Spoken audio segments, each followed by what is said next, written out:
sapi ayethe unophakathi unobangisa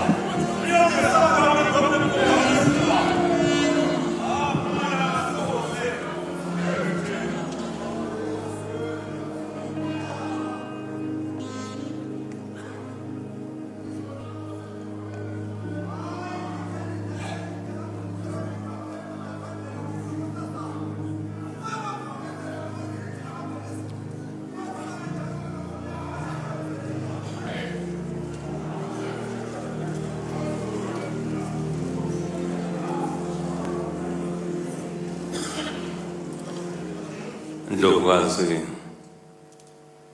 sikhohlo sonke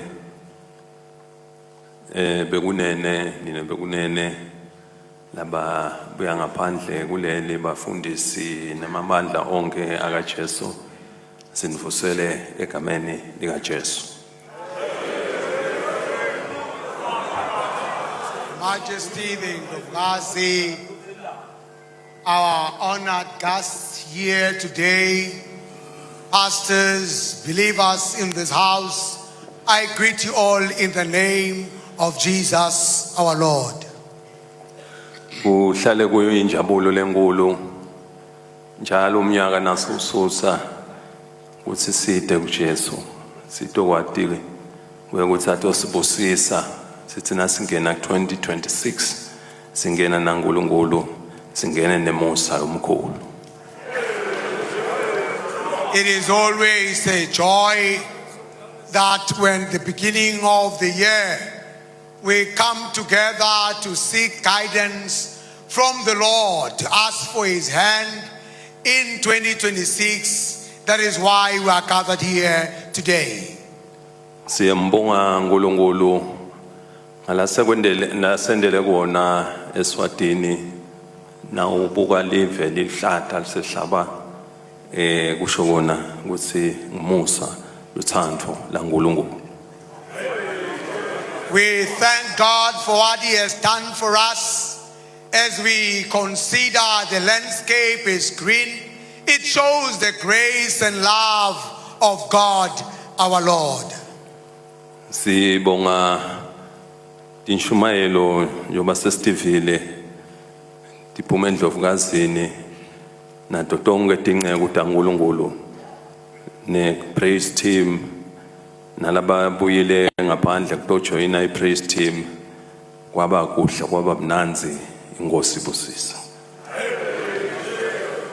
We thank God for all the sermons from the Queen Mother, the pastors, our praise team, and our dear sister from South Africa who has come to join and sing. We have been entirely blessed. May Almighty God bless you all. Njoba sathi sonke namuhla lilanga le Valentine's Day lilanga leli special kibo bonke laba tsandzanako lilanga labo leli. As we all know, today is the day of Valentine's. It is a special day for all lovers today. Sivile nemlandvo wa Valentine ukuthi Valentine akusilo nje langa leli njani kepha libuya esulwini. We have also heard of this very day and how it began. It does show that it surely comes from heaven. Elangeni lanamuhla ke ngifuna ukukhuluma ngelithando laNkulunkulu. Today I want to speak about the love of God. Luthando laNkulunkulu luspecial etimpilweni tethu. The love of God is indeed special in our lives. Na sifunza emave lapha kuJohn 3 chapter 16 lasitshela leli verse ukuthi li special ngani special ngani kuNkulunkulu. If we read the Bible in the book of John chapter 3 verse number 16, it tells us how is this love special to us. Livile Nkosi leli verse la John 3 chapter 16 liyasitshela ukuthi uNkulunkulu ngekuthanda sive sonke semhlaba wathumela indodana yakhe lenguJesu Kristu usitokufa for me nawe so ukuthi sitothola impilo lengunaphakade. The Bible tells us in the book of John 3 verse 16 that for God so loved the world that he gave his only begotten Son, that whosoever believes in him should not perish but will have eternal life. Loku kusho kona kusi etimpilweni tethu emehlweni kaNkulunkulu uyasithanda uNkulunkulu. This goes to show that God surely loves us. Wabona ukuthi indodana yakhe ayehle ezulwini ide la emhlabeni itosifela sonke ngelithando lanalo uNkulunkulu. He is found it fit that his Son would come and die for us because of the love God has for me and you. Kuze kwendeke lo thando libe ngilo kwafuneka ukuthi kwendeke miracles. For this love to be substantiated, miracles had to happen. Ngiko kwathi lebekabonalisa ukuthi abengazange asabone wesilisa keje wakhona ukuthi athwala umntwana. That is why one that had never met a man conceived that very day. Kusho kona emandla uNkulunkulu ukuthi emandla naNkulunkulu nakata kwenda tinto takhe tibe ngento ufuna ukuthi kube bede sono. That goes to show that when God wants to display his great power, sin should not be found. Yenta indodana yakhe yafa yafela sonke ukuthi itono tethu sitohlengwa etonweni tethu. That's why his only begotten Son came to die to redeem us from our sins. Lelithando laNkulunkulu lengikhuluma ngalo na ufunza kolapha kukhona lapho ukuthi nitha khona kukhuluma ngeagape love. The type of love from God that I would like to share with you is the agape love. So bonke laba celebrate ba enjoya Valentine funa bathi namhla ukuthi kune agape love. Those that are celebrating Valentine's today, I would like you to know there is another type of love called the agape love. Nani phuma lapha ndawuphuma nine agape love. As you depart here today, you will be carrying the agape love. Agape love ngaini na? What is the agape love? Agape love yeke ukuthi umuntu akwendele lutho unconditional. Agape love is the type of love that does things unconditionally. And lolo lothando ungalithola kuNkulunkulu kuphela. And this type of love is only found from God. Ngoba yena uspecial.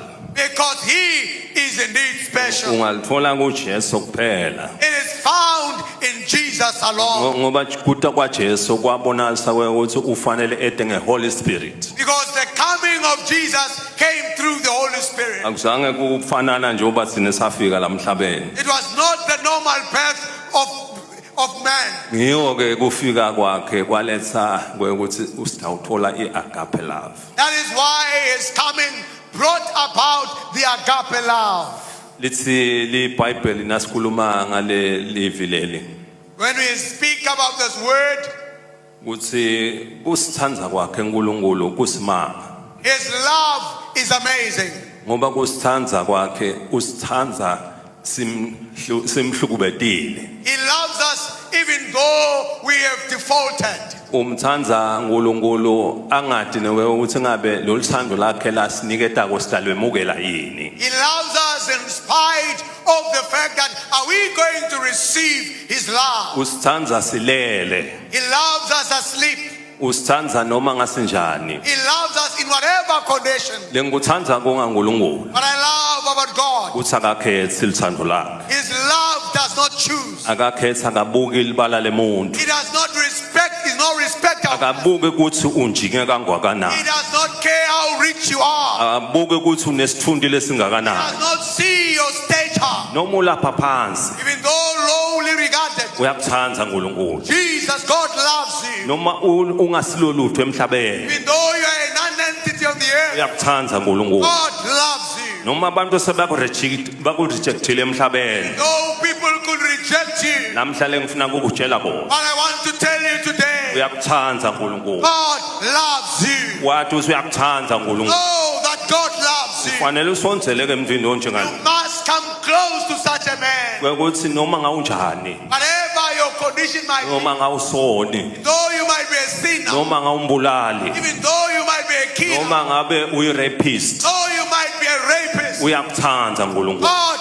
loves you. Uyakuthanda kule sono lokisi. God loves you in your sin. Unye umuntu longakuthanda usesonweni. One person could love you in your sin. Sinebantu lesafika ngemoya kwakanyama. People born of flesh. Ngasithi lona logangile. We normally say, you have sinned. Sebenteni kalukhuni. Give him a harsh punishment. Epha kwaNkulunkulu But from God, ngoba kune Holy Spirit, because there is the Holy Spirit, kune agape love. there is agape love. Noma ngawukhubeka kangakanani Whatever, how you may be hurt, uyakuxolela uNkulunkulu. God forgives you. Ngiko Jesu Kristu That is why Jesus Christ, nabambulala, when they killed him, bambulala esiphambanweni. killing him on the cross, Ekubene kuse abakhesi instead of cursing them, wabaxolela. he forgave them. Wathi Nkosi babusise. And he said, Lord, bless them. Bangakhe bantu labangasho amagama. How many people could say that? Uthi usemhlungweni. In your pain, Engibene ukuthi ukhuluma amagama labhlungu. instead of giving harsh words, Epha uthi Nkosi he mbusise.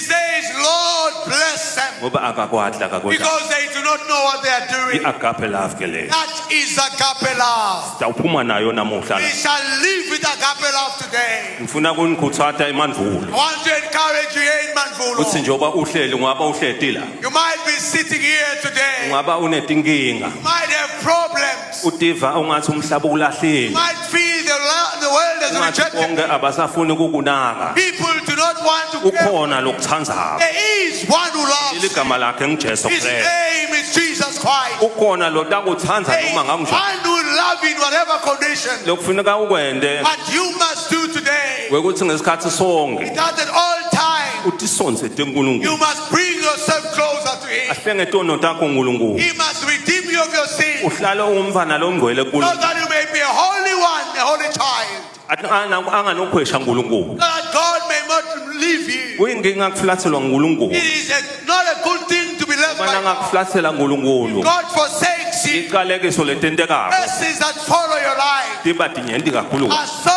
enormous. Umuntu lolahlekelwe A nguNkulunkulu person who is void of God, udele ukumhambela kahle. things go wrong in his life. Echa uNkulunkulu nakakhona. And if God is present in your life, uNkulunkulu akunikete iagape love. God giving you his agape love, Uyawundiza uhambe wende tinto you will letisimanga. fly and feel great upon the earth. Uvula iminyango He levalekile. opens the closed doors. Apho sebaqedzile ngawe. When they finish you off, Nakakuthanda uNkulunkulu. when God loves you, Ude lokuyakuthinta. no one will touch you. Noma bangakumbele emagebeni Whatever pit they may open for you, kasho ukuthi namhla siyaqedza they ngale. think they'll finish you off. Kepha ngeagape love. Because of his agape love, Thando laNkulunkulu the love of God, uyawuphumelela. you shall succeed. Silive lemaswati. As a Maswati today, Fanele sihambe neagape love. must follow the agape Ema love. families The eSwatini. families in the kingdom, Onke emakhaya eSwatini. every family today, and all, Emasonto eSwatini. every church in the kingdom, Onke labafanele ukukwenda. what they must do today, Ukuthi abafune lo mso waNkulunkulu. they must look for the grace of God, Thando laNkulunkulu. look for the love of God. Siyabonga kuNkulunkulu. We thank God today. Siyambonga ukuthi usithethe for 40 years. We thank Him for leading us for 40 years. La ngemso waNkulunkulu.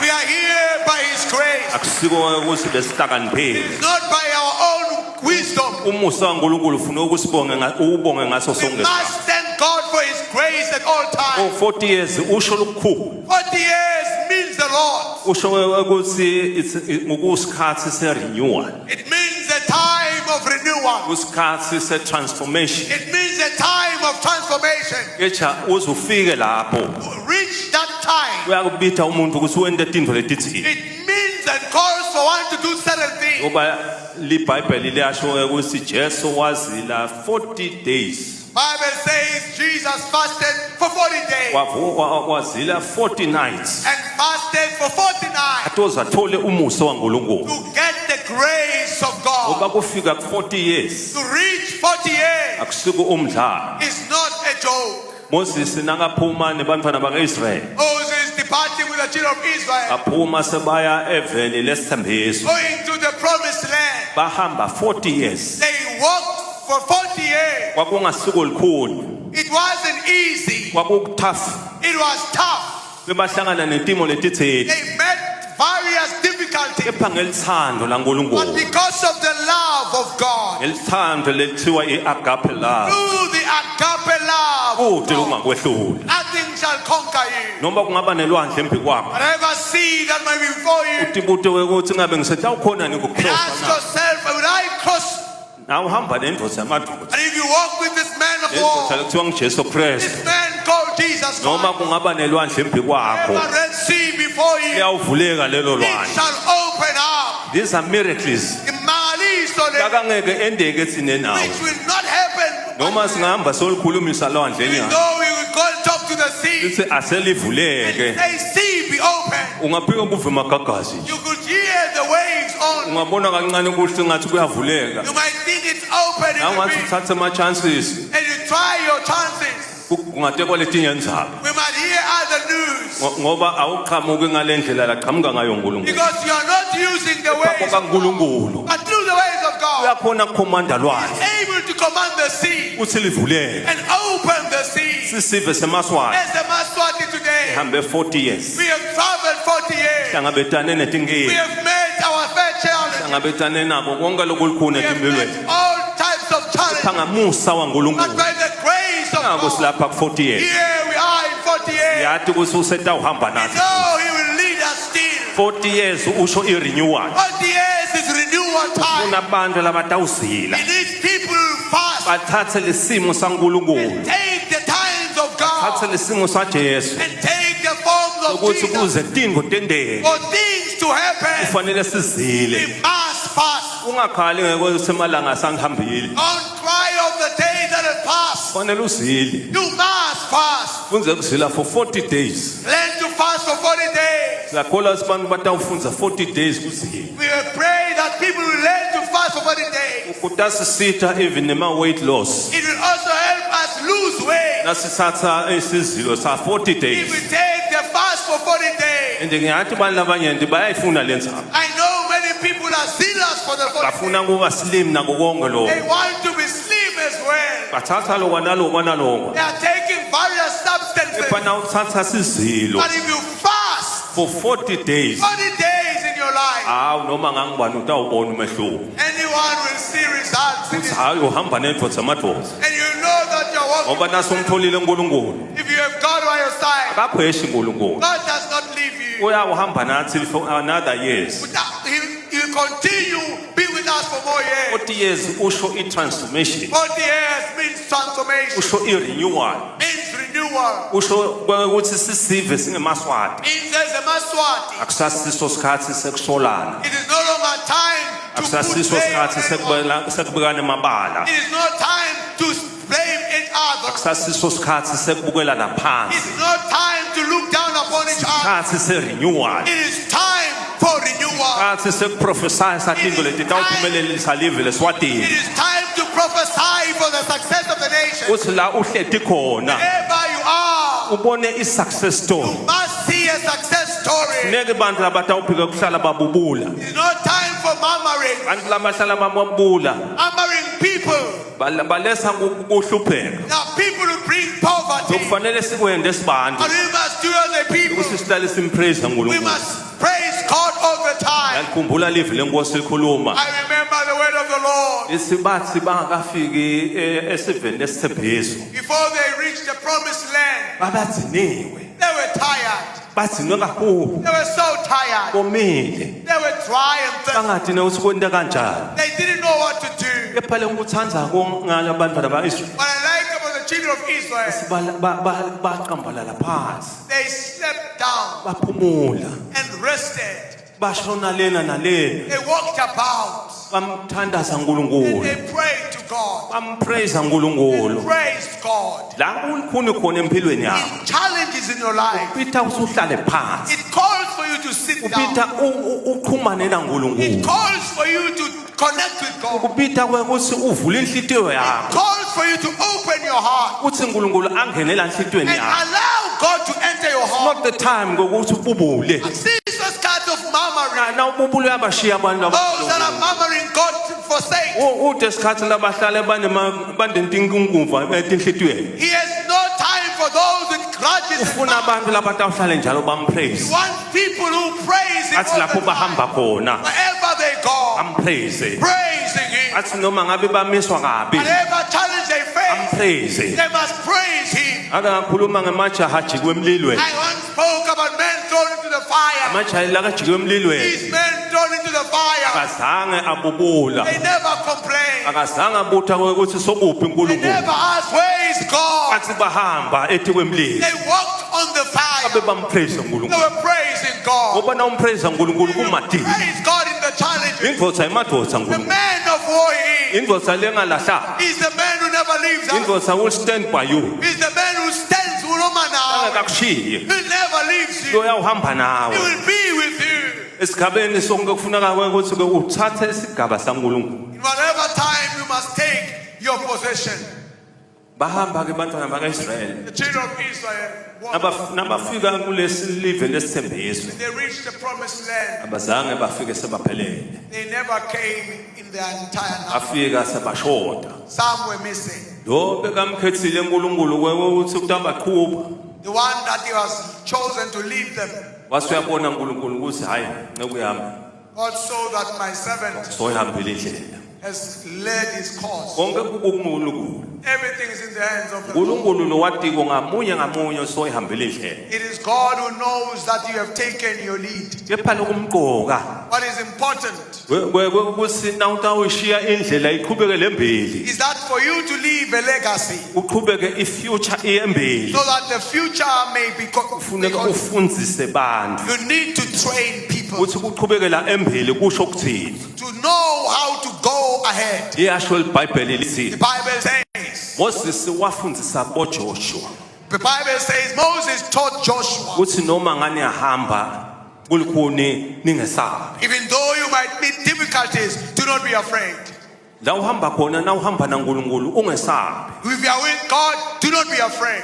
ngema teachings lawashiya ke lawa Moses These are the teachings of Moses. umqoka ukuthi ukhethe umuntu lotawulandzela letindlela lebekahamba ngato Moses It is important that you may choose your successor. ngoba kukhethe umuntu longasiye lo wrong You must not choose the wrong person. na utkhanza nzengengeni You will find yourself in problem. ngoba lisho nelBhayibheli The Bible says lethi wabaqhuba Joshua Joshua led them bafika elbheni lesithembiso and entered the promised land. kepha bekunema weaknesses lathi But there were weaknesses that were found. uthi isikhathi lesinyenti Most time, bekakholwa tintfo temhlaba he loved the things of the ngoba world. na ukholwa tintfo temhlaba Loved the things of the world. uyawuthi noma uhamba naNkulunkulu Though you walk with God, uhle ukhumbula ukuthi yathi lento yami leya you lengayishiya will remember the things of athi uNkulunkulu noma sakukhokhile kiyo though God has taken you out, uphindze uthi hayi ngisafuna kuphindze you will ngibuyele be still desiring the sokukhokhile appetite. uNkulunkulu kule God problem has taken you out. hayi ubuyele emuva Why are you going back? umbutho usekutheni ngithi sisongele ukusiya Question here today. angasiphoka uNkulunkulu asikhona khona When God takes us out of where hayi we are, singafuna kubuyela emuva why do you want to go back? indlela ezasibuka embili The way is forward, hayi emuva not backwards. na ubuke emuva If you look backwards, kunyenti lokutawuvuleka you will find a lot of ngoba problems. la akukhokhe khona uNkulunkulu Where God has taken you from, ukukhokhe He ebulikhunini has taken you from difficulty. so awufuni kubuka You bulikhuni do not want to look at that difficulty uphindze uthi utawuhamba nabo uphile ngabo and want to go back and live by it. bantu ke bathanda ke kuhle ukukhumbula tintfo tabo People like to remember their ngisho past things. noma sebakhokhwa le Even though they've been taken taken away from. ahle babuyela They kancane want to go back. asingiyothathatha Let me manje go and take some strength. why ubuyele entweni letakuvalela Why are you going back to the things which close you? uNkulunkulu uyathi likusasa lakho God knows your future. nguye loyakuvulela eminyango He is the one who opened doors for you. singuye longavala kube He bethu is the one who luvulako can open, no one can open.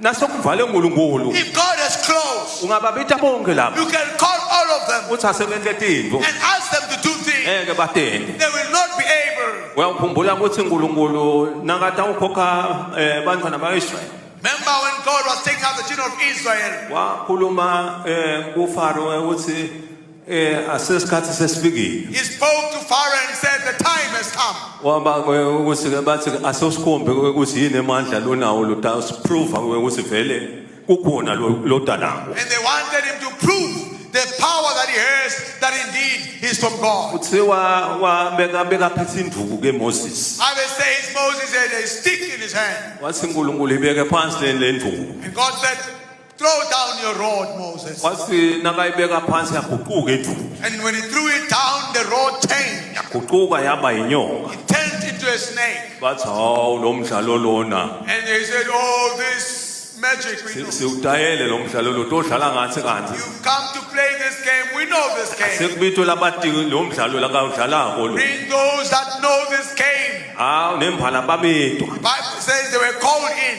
bathi nababetiwe wavele wabakhomanda Pharaoh asenishaya lo mdlalo uyadlala lo When they came, Pharaoh said, emulate this game. awu bashane embhala kusuka kwaphuma tinyoka letinyenti letimangalisayo Bible says many snakes appeared on the ground. kepha ke lokumnanzi ngaNkulunkulu What is good about God? ukuthi akakhathaleke ukuthi tinyoka tingakanani It does not matter how many snakes may be there. lisilivi lenkosi waphinza wakhuluma kuMoses Bible says Moses spoke wathi again beka phansi le ndvuku and said, throw down your rod once again. kwavuka i-appetite endvukweni And their rod had great appetite. indvuku kwasiwa indvuku edla ezinye izindvuku And the rod that began to insimbi eat, edla ezinye izinsimbi it was an iron that ate uthi other iron. iqine kanjani No matter how strong they might seem, kude lokutawuhlulekela nothing shall conquer.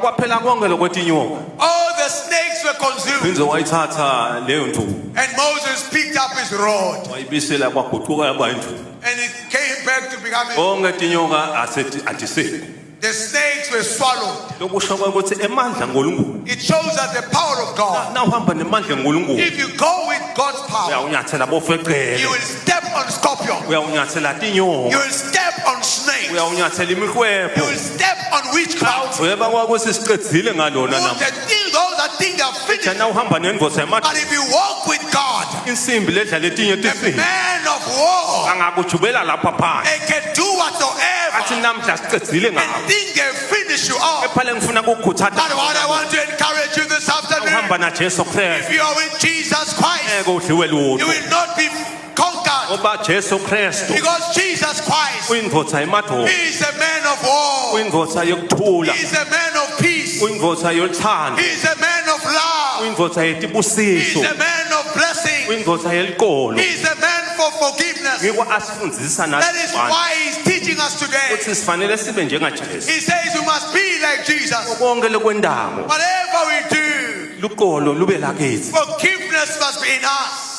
sibe sitehlise We must humble ourselves. akatiphakamisi ke Jesu Jesus is not proud. akatikhukhumeti Jesu He is not full of pride. akatikhombi ukuthi buhle bakhe He bungakanani does nje not show off. is always a humble someone Hlala hlehlisile njalo. epha nawungambona Jesu If you could see Jesus, nawungabona buhle bakhe see his glory, nawungabona inkazimulo yakhe see the glory at his adorned. isimangalisi It is amazing. wonke uyakuthola kuJesu You find everything in Jesus, kepha usifundisa ukuthi sitehlise but he teaches us to be ngoba humble. nawutehlisa If you humble yourself, atakuphakamisa ba people will lift you up. kepha watikhukhumeta If you bring yourself up, abantu batawufuna indlela tekukujuba people will want ways to bring you down. athi asehambe sesomlaya lo And you will say, let us fix him up. ani uyatikhukhumeta He is lifting himself up. abatawusha hawu tatana They will say, hawu nkosi yami I.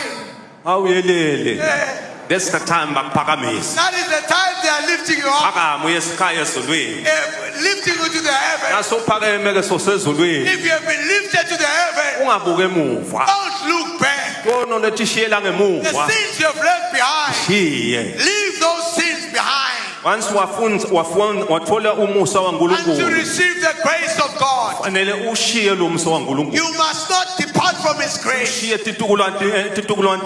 Leave this legacy to your children. Wonke titukulwane temaswati leti. Leave the legacy to your children. Tifundiswe ngelivi lenkomo. Teach your children the word of God. Tifundiswe ngekutithoba Teach uNkulunkulu. your children about humility. Uyasifundisa uNkulunkulu ukutithoba. God teaches us to be humble. Uyasifundisa ukutibamba He uNkulunkulu. teaches us to respect. Na ulijaha ube lijaha. If you're a man, behave Na self-control. umake ube ngumake. If you're a woman, be a Na self-control. untfombi ube ntfombi. Be a lady as you are. Usakhula ulibhungu ube libhungu. And if you're a young man, be. Hayi ukuthi udawuthi sofikele usowenda lokhu kanje kwabantu abadala. Don't do things that are not befitting to your level. Sonda tinto leti ngakakufanele. No, doing things that are out of. Uyasifundisa ke uNkulunkulu. God teaches us Uhamba ngebuqotho.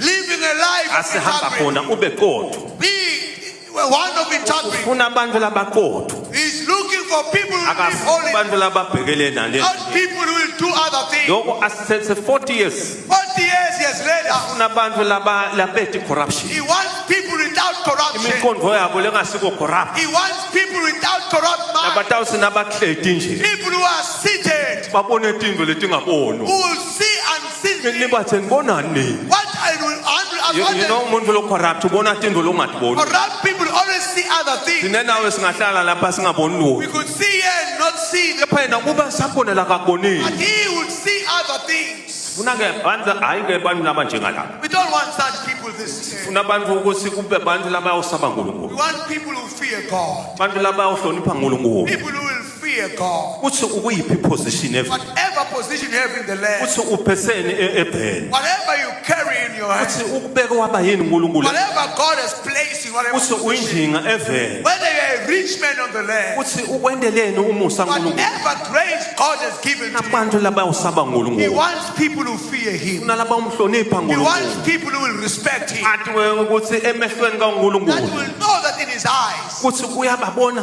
He sees. ukuthi uyasibona uNkulunkulu. They must think at all times, Ngisho God, noma ngasufikela udilingo whatever sins and ngoba dilingo temptations, tiyamfikela umuntu. because temptations come. Funa nathi kufikela le When dilingo temptation comes, esibona lamehlo you kaNkulunkulu. must then see the eye of the Lord Eswathi khuthu ngumntwana and then kaNkulunkulu. rebuke yourself Kuthi hayi ngeke kube ngi. and restrain yourself. Ngitawuba silengiswe emehlweni I kaNkulunkulu. do not want to be an Bantu funa ukuba silengiswe embarrassment. emehlweni I kaNkulunkulu. don't want to be an embarrassment. Ngoba sonke sifuna kubo sibe ngcwele We uNkulunkulu. want to be holy at all times. uNkulunkulu ufuna abantu abangcwele. God wants holy people. Ufuna abantu He labatithobile. wants people who are humble. Ufuna abantu He labatithandzako. wants people who love Abantu themselves. labatithandzako ngilabaqhweshe tintfweni People who letingakalungi. love themselves are those that Labahamba avoid, ngeliqiniso. those that walk in truth. Konke kwabo kuyakhanya. Everything is light before Uyakubabusisa uNkulunkulu. God will bless them. Nelive lelihamba ngeliqiniso. A nation that lives in truth, Baholi bonke labahamba ngamaqiniso. leaders that lead in truth, Uyababusisa uNkulunkulu. God will bless them. Ungangenelwa ngemanga. Don't be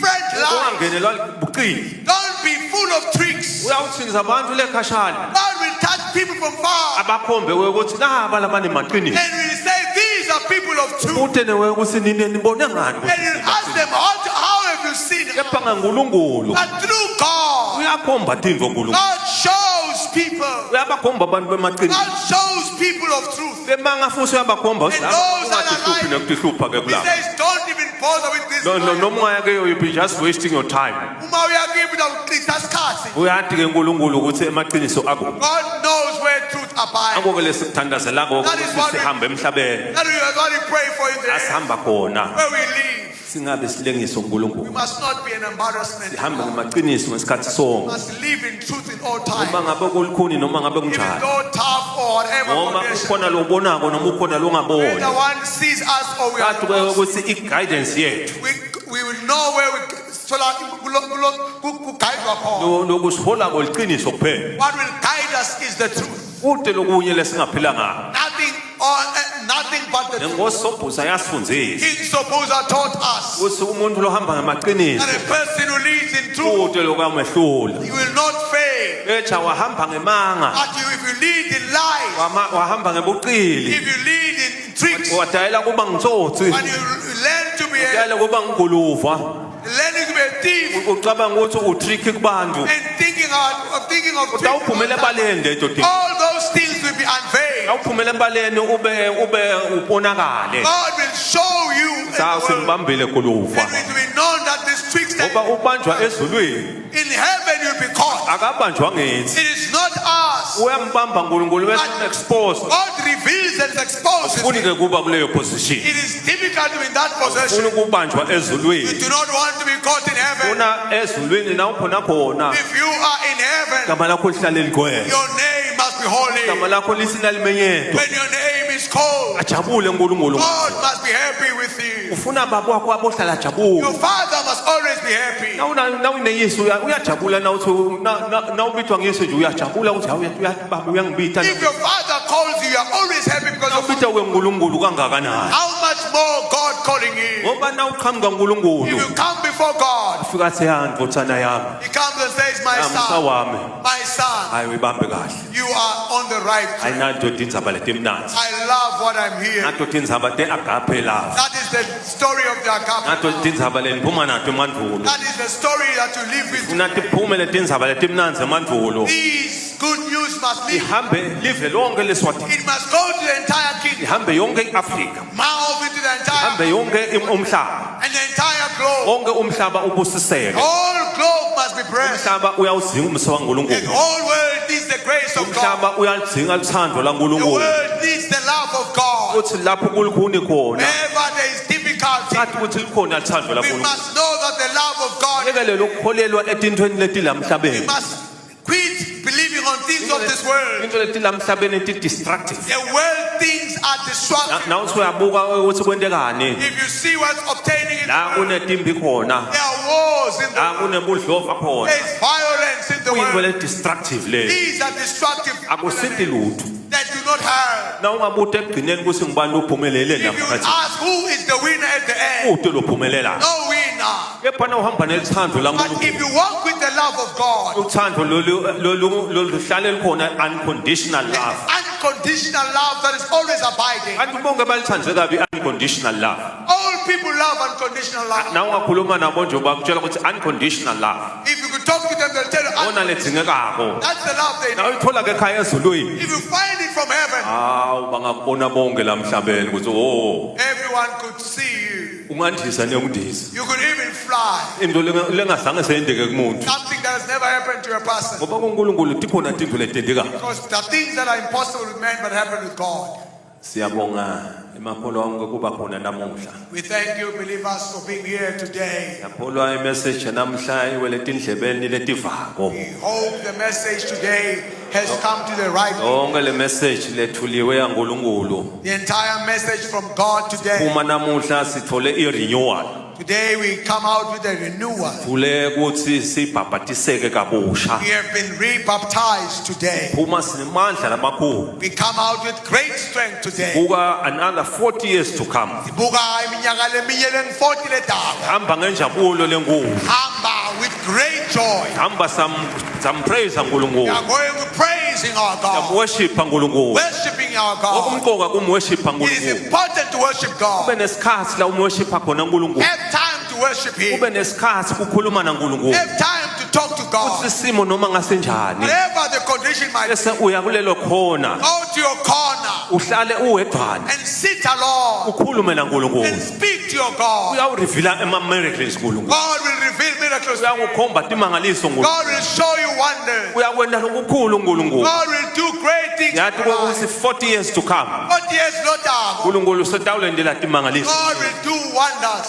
ngoba singemaswati As a Maswati, sibe singasahambi sibubula will not be murmuring. singemaswati As a Maswati, sibe sihamba simunye will be one, united, sihamba sibambene etandla holding hands. One. kuthi lapho kulukhuni khona Whenever we face kuthi difficulty, lapho kumnanzi khona whenever we have joy together, yawushona kanye we kanye will be together. ebulukhunini In difficulties, ngena kanye we kanye are together. ebumnanzini Joyous time, kanye kanye we are together. inkosi sibusise May God bless us. siyabonga Amen. God bless you.